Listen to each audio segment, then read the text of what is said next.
પણ આ વિલાસને નહીં જીતી શકે. Sir may I come in? Sorry sir, પણ મીડિયામાંથી કોલ છે. એક ફેમસ મ્યુઝિક ડિરેક્ટર તરીકે તમારો ઇન્ટરવ્યૂ કરવા માંગે છે લાઈવ. તેમાં પૂછવાનું શું છે? આ પાડી દે. પણ શું? વિક્રમ સાથે. ઓકે, ડન કર. Okay sir. વિક્રમ, જોઈ લેશ તને ઇન્ટરવ્યુમાં. હેલો મોટી. હેલો, મીડિયા મારો લાઈવ ઇન્ટરવ્યૂ કરવા માંગે છે. કોની સાથે ખબર છે? વિલાસ સાથે? હા મોટી, આજે તે ખરેખર કૃષ્ણની જેમ સારથી બનીને મને રસ્તો બતાવ્યો. તું આજથી મારી ગુરુ પણ બની ગઈ. બસ હવે મસ્કા મારવાનું બંધ કર. તને આજે મોકો મળ્યો છે એ સાબિત કરવાનો. વિલાસ સઠ છે અને તું શ્રેષ્ઠ છે.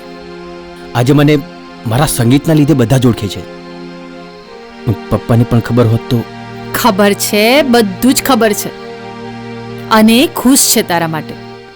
સારું, ચાલ મૂકું.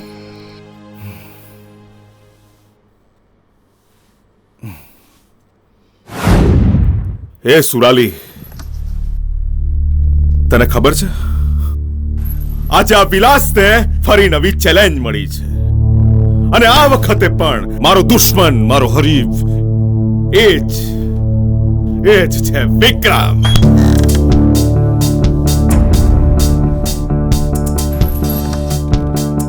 સુરાલી, તને ખબર છે હું તને કેટલો પ્રેમ કરતો હતો,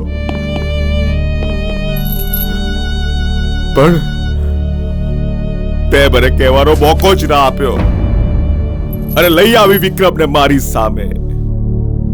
તારો પ્રેમી વિક્રમ ત્યારે બન્યો મારો દુશ્મન પહેલી વાર. પછી મેં તને અને એને જુદા પાડવાનો પ્લાન કર્યો. શું પ્લાન? વિક્રમને મુંબઈ લઈ જવાનો પ્લાન, અને સફળ પણ થયો. અને ત્યારે તે કીધું, સુરાલી, તું સમજે છે ને કે અત્યારે અમે લોકો જ કામ શોધવા ભટકતા હોઈશું. એવામાં તું સાથે ના આવે તો એ જ સારું. પણ વિલાસ, વિક્રમ નહીં માને. એ મારા વગર નહીં રહી શકે અને હું પણ એના વગર નહીં રહી શકે. સમજુ છું, પણ થોડા સમયની તો વાત છે. છતાં તારી મરજી, તને જે ઠીક લાગે તે. હું કોણ છું? ના વિલાસ, એવું નથી. તારી વાત સાચી છે અને મારી માં બનવાની અને એના બાપ બનવાની ખુશી સામે એનો ગુસ્સો ઓગળી જશે. શું તું માં બનવાની છે? હા. તો આ વાત તું અત્યારે એને કહીશ જ નહીં. નહીં તો એ તને છોડીને જશે જ નહીં અને એની કરિયર બનતા પહેલા જ બગડી જશે. છતાં તારી મરજી. અને ત્યારે વિક્રમ મને મારો દુશ્મન લાગ્યો બીજી વાર, અને તમને બંનેને અલગ કરવાની મારી આ ખુશી લાવી ટકી નહીં. કારણે જ વિક્રમ.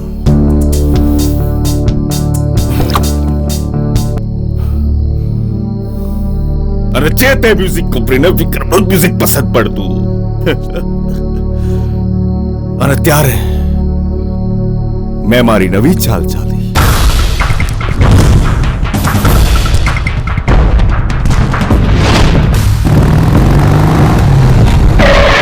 બે ક્યાં હતો? લાય ફટાફટ બેક. અને છે ને બધું અંદર બરાબર? લે ફટાફટ પાક. આ પત્તાના અંતે હું ખૂબ ફેમસ થયો. નામ હતું મારું ખુશ હતો. ત્યારે ફરીવાર વિક્રમ પાછો હવે મારી ખુશી છીનવવા. વિરાલી સાથે ગીત બનાવીને. અને ત્યારે એ બન્યો મારો દુશ્મન ત્રીજી વાર.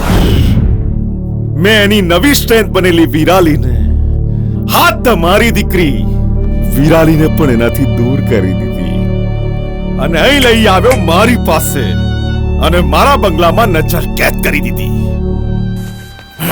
પણ કોણ જાણે ક્યાંથી લાવે છે આટલી હિંમત? તારો એ વિક્રમ, તારો. ફરીને ફરી ફરીને મારી સામે ખડો થઈ જાય છે, મારો દુશ્મન બનીને. પણ આ વખતે નહીં છોડું. નામ કરવા નીકળ્યો છે મારી સામે, વિલાસ સામે. નામો નિશાન મિટાવી દઈશ, ખતમ કરી નાખીશ. હા.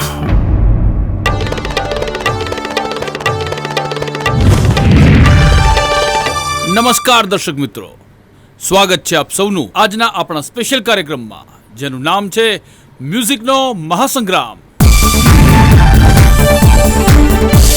તો સ્વાગત છે આપણા આજના પહેલા ગેસ્ટનું. એમના નામ જેવી જ વિશાળતા એમના વ્યક્તિત્વમાં છે. તો આવો સ્વાગત કરીએ આપ સૌના લાડીલા વિલાસ કુમારનું. અને આપણા આજના બીજા ગેસ્ટ, જેમને તાજેતરમાં જ રેકોર્ડ બ્રેક સફળતા મળી છે, સ્ટ્રીટ સિંગર અને સંગીતકાર આપ સૌના લાડીલા વિક્રમ. નમસ્કાર.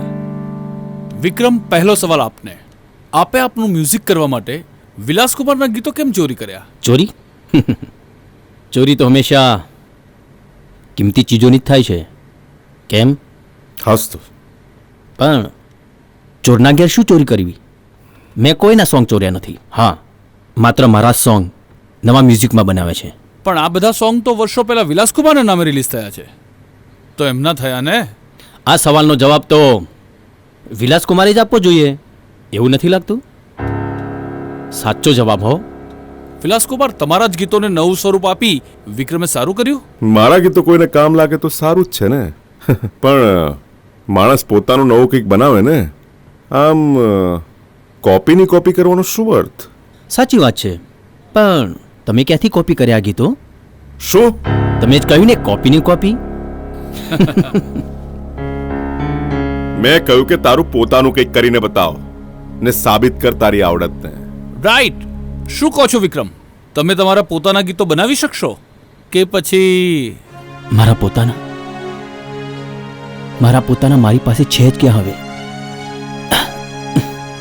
એ નવા ગીતો બનાવી શકે તો આજે આ સવાલોના ઘેરામાં ના હોત. સ્ટ્રીટ સિંગિંગ અને સ્ટુડિયો વર્ક વચ્ચે જમીન આસમાનનો ફરક રહેવાનો જ. અમારું નામ મોટું છે, અમારું મન પણ મોટું છે. હું વિક્રમને માફ કરું છું. શેના માટે? ને છો કોણ તમે? પોતાની જાતને મહાન માનવાનું છોડી દો. જે મારું હતું એ મારું છે અને મારું રહેશે. અને હવે લોકો એ જાણશે પણ.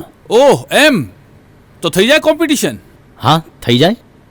બધા ભલે ફેમસ થતા, આપણે તો ફેવરિટ થવાનું છે. કેમ?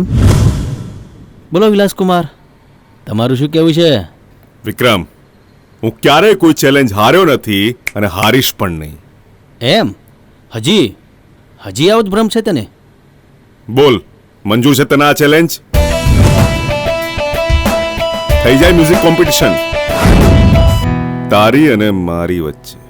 હા, જેવી તારી મરજી.